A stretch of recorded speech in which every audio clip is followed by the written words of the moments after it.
All right, so I'm getting ready to mold. Here I got everything together. I also made me a little pen, and I also had enough to make a fifth one. So I just mixed the colors, whatever I had left, and made a fifth one. But you won't be seeing that one. I'm gonna keep that one for myself. So let me get everything situated. Let me move this camera back a little bit, and then here's the hot pink. There's the mermaid pink in the front. I am going to see if I can get this one demolded. This is the symmetrical diamond one. These little things be tough, but I can tell you now, I like this color. I think I said that in the last video, but I'm going to get this thing off. I probably had to go off camera a little bit.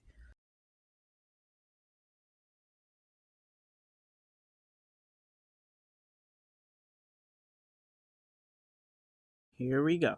I got it. I think I got it this time. So let's see. Bam. Let's get it out of there. There it is. The ring pop. What I call it, the ring pop. So that's there. And then the next one. Let me see. I think I'm going to do the spear one next. The round shape one. It's a little bit easier to get that thing out of there. The other ones is a little bit tough. So only thing I have to be careful because they'll pop out and pop somewhere else.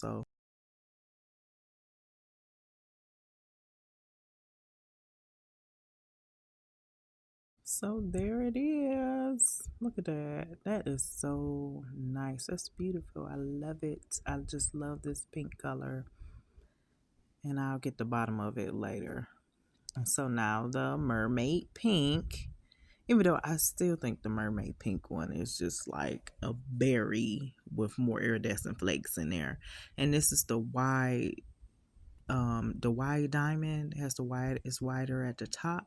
Again, this one's a little bit more difficult to get that thing out of there. You just don't want to push it out and it pops out somewhere, but still, it was a little bit easier than the other one.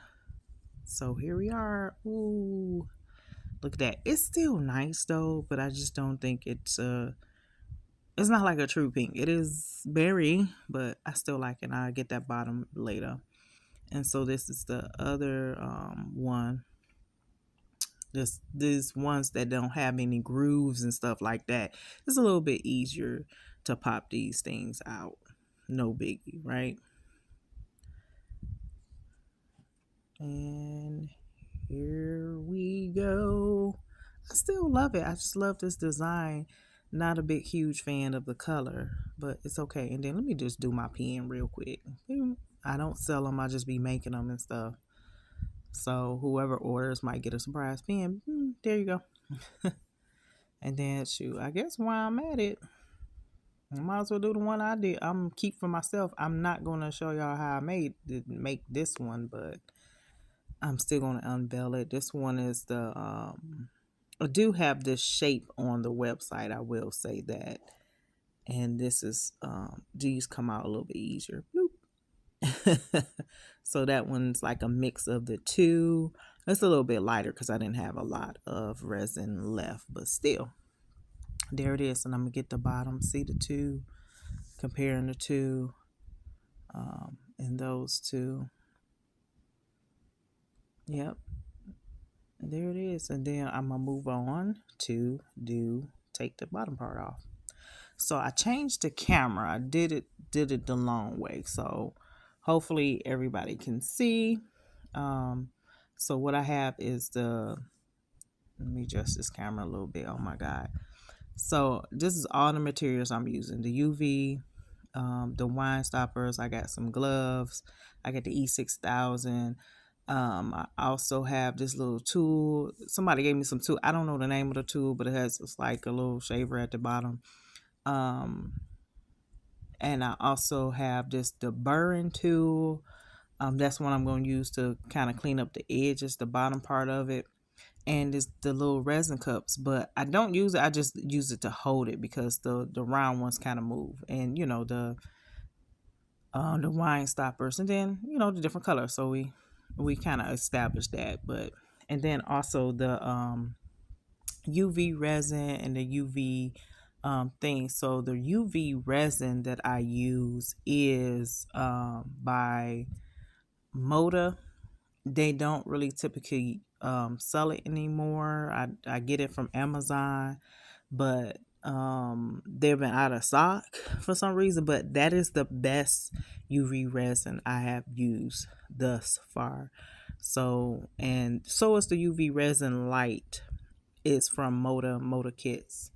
Um, so I love it. It's a stronger light. I'm talking about. I've had another one, but that those two are the best to me, for me. And then I'm also going to be trying to do another technique to see um, like around the edges and stuff. I'm about to clean it up with the deburring tool and then kind of shave it down. So it's a little bit harder, I would say, on a round because you got to just go round, around, around and get everything, the little extra stuff off. And then, but it will go in like that. If I don't shave that off, it won't go in flat. So that's how it be. Then I'll put the resin in between there, a little bit of E6000 and get in there. So I used a little cup to try to hold it. So I am going to try to clean this part up. This one is the one I'm keeping. So I'm actually not going to show you this, but I'm just showing you an example to clean that part up. I already did this one already. As you can see, it got like little bubbles at the bottom, if you can see that. And sometimes the bubbles pop and it's like raggedy. So this one I wouldn't even sell and everything. So, and as you can see, it leaves a kind of like unsmooth surface. So actually, I did a couple already. So let's get into it. So I'm use the deburring tool just to show you how I do it. First, just to go around it again. It's a little bit tougher. I don't even know if I'm using this tool right, but I'm gonna use it how I know how to use it. So I'm gonna go around, shave it down, trying to get it even all the way around and across. So this is what I do. I probably won't, like, just for you guys to get to know what goes on behind the scenes and everything. I'm not going to do each and every one of them. And I actually had some done just so you can see it is some work that you do have to put into this stuff. And I also seen people just not take it out the mold, but I am just going to keep going down and going around. It's a little tougher when it's around, but I get it done. It takes some time and patience and stuff like that. So just know that all the love is getting put into this and quality work. So it'll be very good for sale if I choose to sell it. Probably won't sell this color though. I actually do have this color on the website. I'm gonna take it out. But again, I'm just going around with the deburr tool. Again, it does take some time, some patience, just to get everything going around there. Um, and everything. So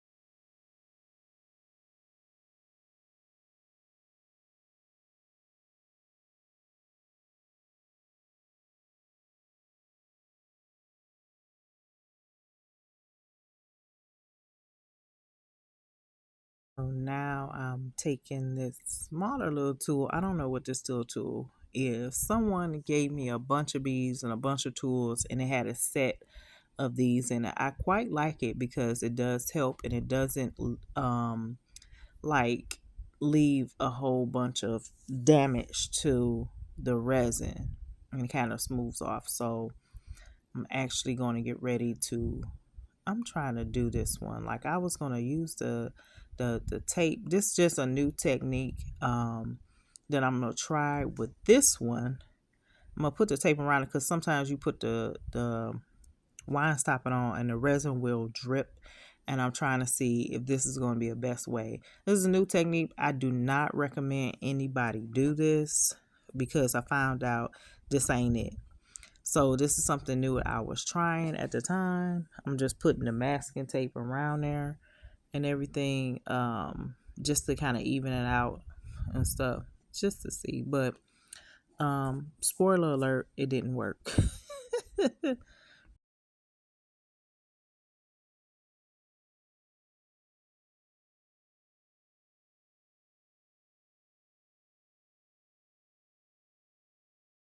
So I'm still trying to shave it down, but I didn't want to also like mess up around there because once it's damage is done, and then I have to do it all over again.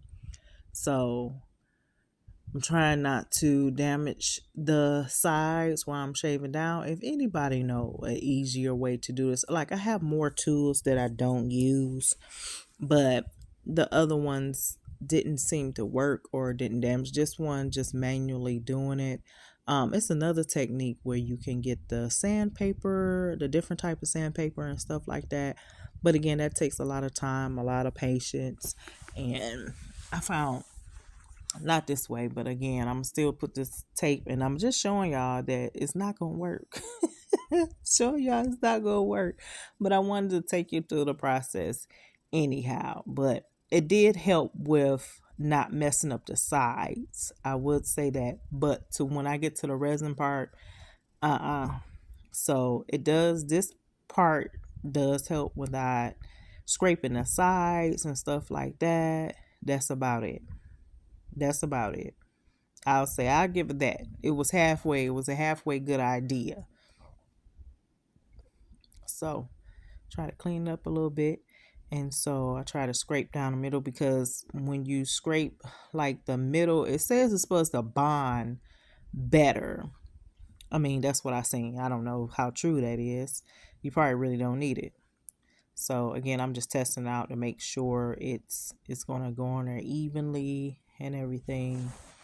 And then I'm gonna get ready to do the other one because that one's already ready. So I'm gonna do the other pink one, the hot pink one first, so that you can see that one's already. I think that was pretty good. And again, I just using the resin cup to help me steady everything. Then I was like, I don't want to use it, so let's get into it. So, and I was gonna put the tape around this one too, but I was like, nah, let's let's lose the other one as a tester. So here I go.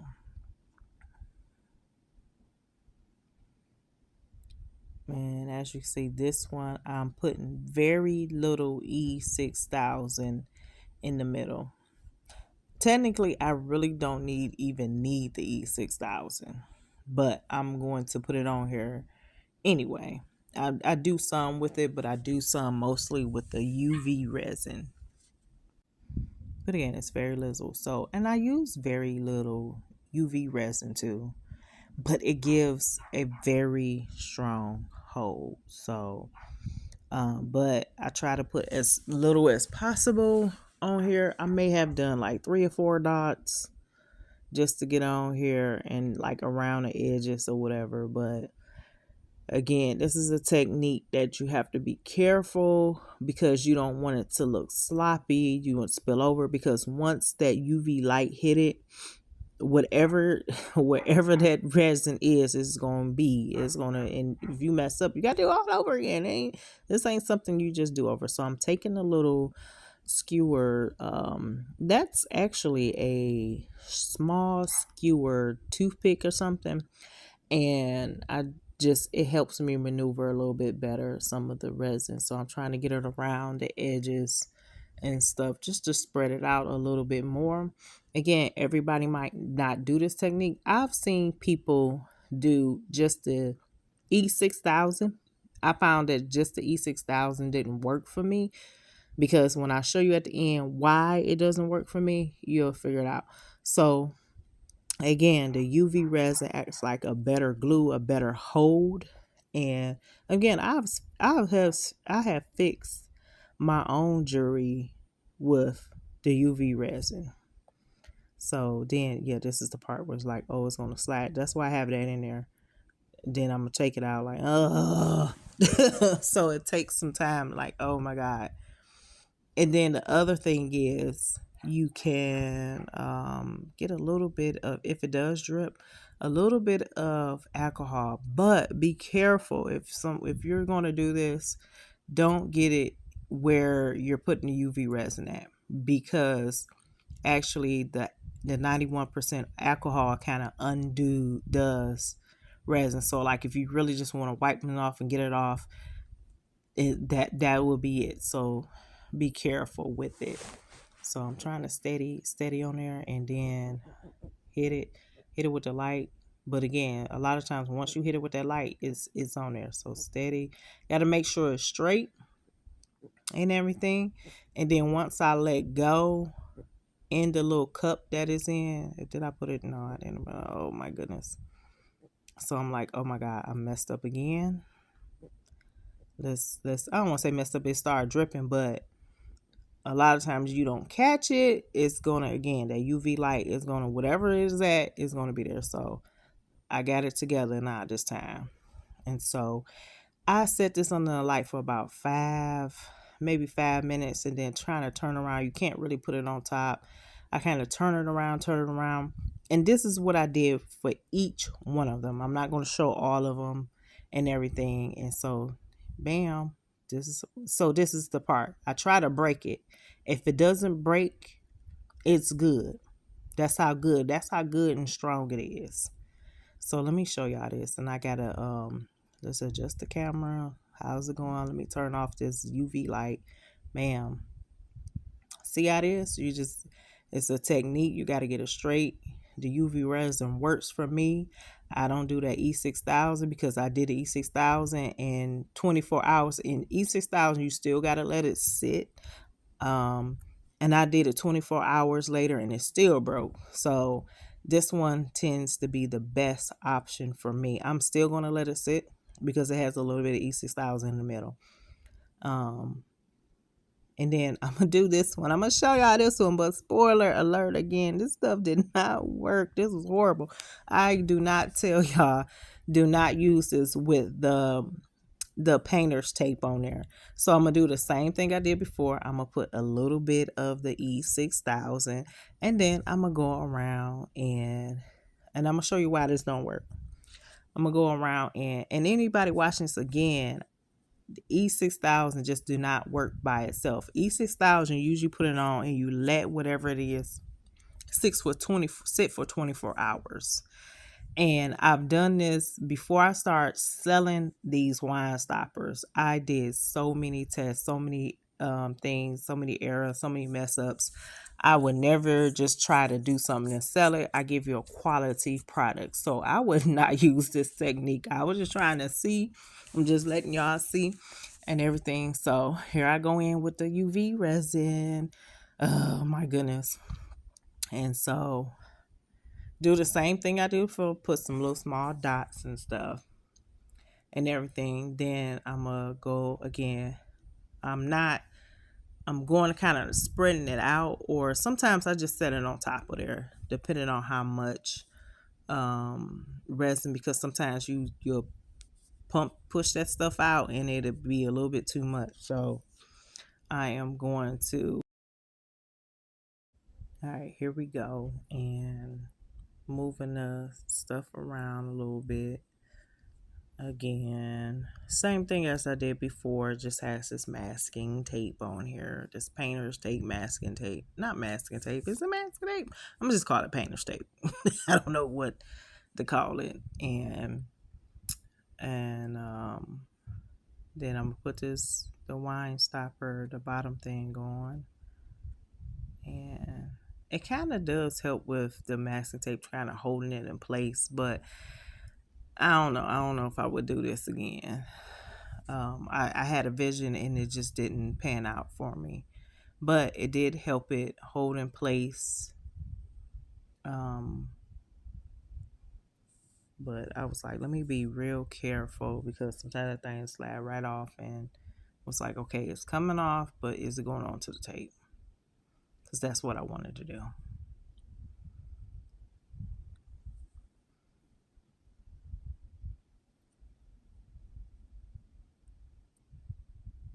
And I still had to clean some up because I would touch it, and then I would touch the top part. So another time I did this, I put the painter's tape onto the wine stopper half, the part that goes into the bottle.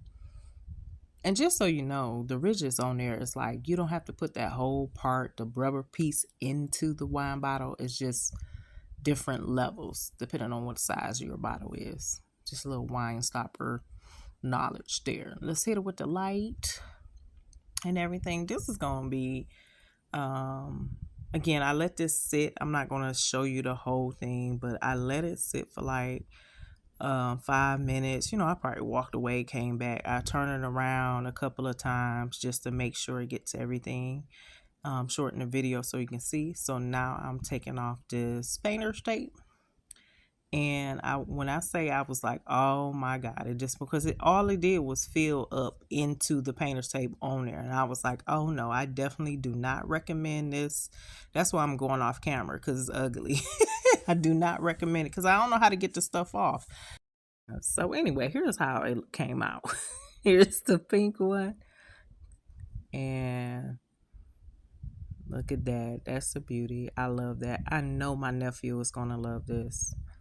And then here's the mermaid pink. Even though it's nice, but again, I did mess up. I did try to scrape some of that stuff off so you can see the scratches on the bottom. I wouldn't sell that. I'm actually not going to sell that at all. But here they are again. Look at the pictures. Bam.